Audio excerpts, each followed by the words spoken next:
Hello, good day, my friends in Frederick, Colorado, Frederick High School, and the whole Frederick community. My name is Jeff Yalden, youth motivational speaker, suicide prevention specialist, teen author, and teen and family life coach. I'm also the television host for a new television show working with administrators and teachers that'll be coming out in the spring. I want to stop on by and offer my prayers and condolences to each and every one of you. I was contacted on Monday by a member of the community and a student at Frederick High School. They asked me if I can do something, at least send a video sharing my thoughts and feelings. So this is what I do. I deal with suicide every day. I wish I never had to do this. But on the other end, I'm truly honored and grateful that sometimes my words can bring healing and maybe an understanding to a community that is in pain. To the parents, I am truly sorry from the bottom of my heart. I know there are so many questions and questions that may never have answers. That's the reality of teen suicide today. So here's what I want to do. On top of sharing my prayers and thoughts with each and every one of you and letting you know that I'm thinking about you, I want to encourage every single one of you to come together for each other. It doesn't matter that one of our kids was athletic and one was into arts and theater or one was a recent grad. It doesn't matter. What matters is that we are all one. We are all human. We are all Americans. I don't care if you're black or white or Jewish or Protestant, Christian, Muslim. There's so much hate in the world and blame right now. I think we are all one. We should all be part of one. We should all have love and kindness and compassion in our hearts. Wouldn't it be awesome if we could be a society that forgave, that gave forgiveness as quickly as we judged people? Wouldn't it be great if we could stop judging people based on the 5% that we think we know about one another? I want to invite all of you. I know you had the candlelighting vigil, and I'm so honored that the administrators were there and parents and grandparents and people came and spoke and shared pictures. But why do we do this after? Why aren't we living in celebration every single day? I know life is hard. Life is hard for everybody. Life is not fair. Life will never be fair. But the speed of hurt for a child today is as fast as turning on a light bulb. When we, us old people, your parents and your teachers, when we were growing up, we never had to deal with this. At 3 p.m., it was like turning the light off. We didn't live with social media. Young people are on 24 hours a day. And I have theories about all of this. I think cell phones, as great as they are and keep us in touch with everybody, we've come to live with this expectation that if we have a question, we'll get the answer by texting or calling someone, and they have a cell phone, they should pick it up right now. And teenagers are sleeping with their cell phones, and they say it's their alarm clock. I understand, but I think it's stupid. Go to Target and buy yourself a $10 alarm clock, turn your cell phone off, and keep it on the charger in the kitchen so you have a full battery for the next day. Why do I say that? Because young people need at least 8 hours of sleep at night. And when you sleep with your cell phone, you get notifications through the night, whether it be Twitter or Instagram or Yik Yak or Facebook or Snapchat. You wake up and you want to see what somebody might be saying for the fear that maybe you're thinking someone may have said something about you. Hey, listen, young people need 8 hours of sleep. If you're ugly, you need 9. Put your cell phone away and get the proper amount of sleep.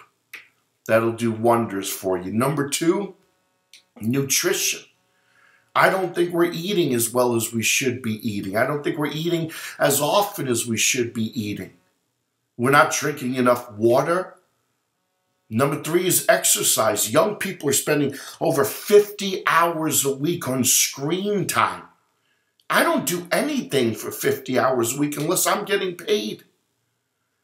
And so we talk about social media, and social media is great, but it's also, I think, one of the downfalls of our society today, because we're always connected, we're always on, and young people don't have the ability to respond appropriately when the littlest thing happens. We want to react, and when we react, it blows up into a snowball. Psychiatrists are saying that social media actually makes a person feel inadequate, lowers their self-esteem, because you think somebody's having more fun than you might be having, and you look at your life and it fails in comparison to the life of somebody else. If I gave you $1, would you want 4 quarters or 100 pennies?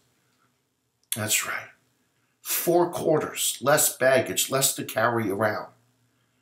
That's the way we should live life. I've got so many theories, not just cell phones and social media, but I think it's the way education is today. We're focused more on an exam than we are teaching young people, and teachers can't teach for the reason they got in education, and that's to teach young people first. Having said that, with the cell phones and social media and expectations, young people don't have coping skills today or problem-solving skills, and it's the fear of the unknown. Like, what am I going to do?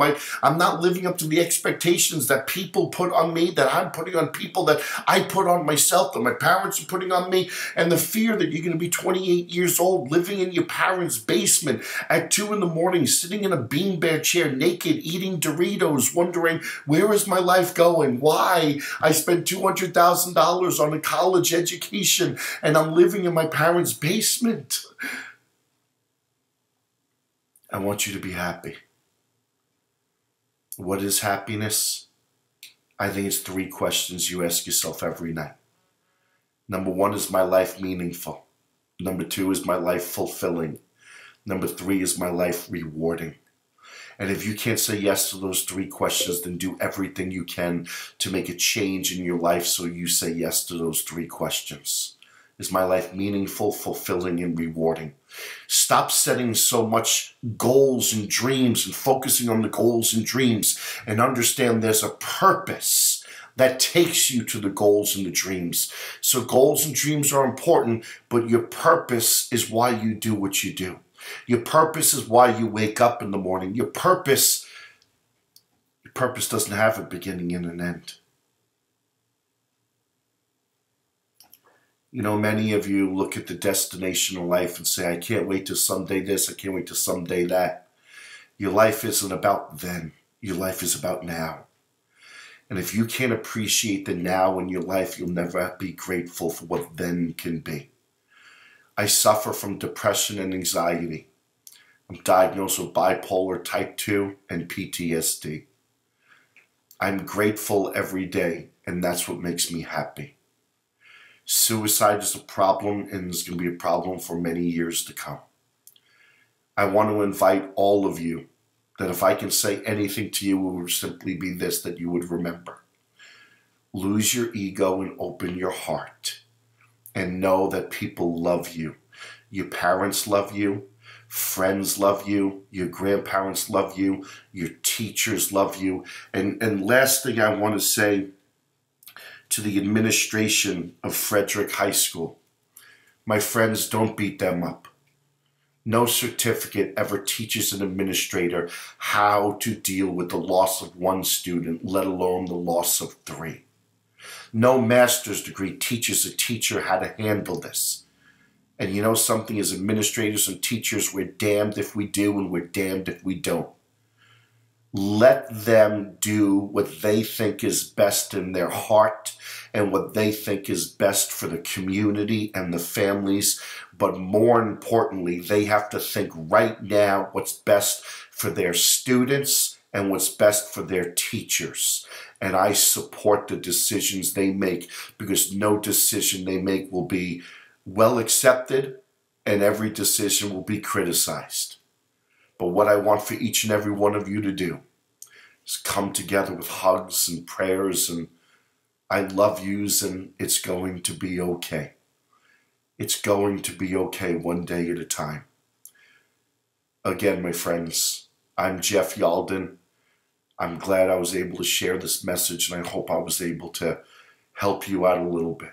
This Thanksgiving, turn off your cell phones. Get away from social media and be with loved ones and talk and open up and know that people love you. I love you, my friends. Take care.